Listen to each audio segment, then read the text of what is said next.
Do you know many people are having trouble with managing apps efficiently? Don't worry. In this video, we'll show you how you do this. Let's start. Step 1. Open Settings. Open the Settings app on your Samsung Galaxy A03 Core.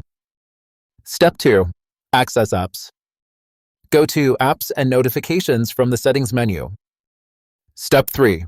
List all apps. Tap All Apps to see a list of all installed applications. Step 4. Select App. Find and select the app you want to disable. Step 5. Disable App. Tap Disable to turn off the selected app. Follow these steps, and you'll be able to disable apps on your device effortlessly. Still need help? Visit our website for the complete manual. There you will also find questions and answers from other Samsung users. Did you find this video helpful? By subscribing, you help us continue to answer users' questions. So, subscribe to our channel. Thanks for watching, and see you in the next video.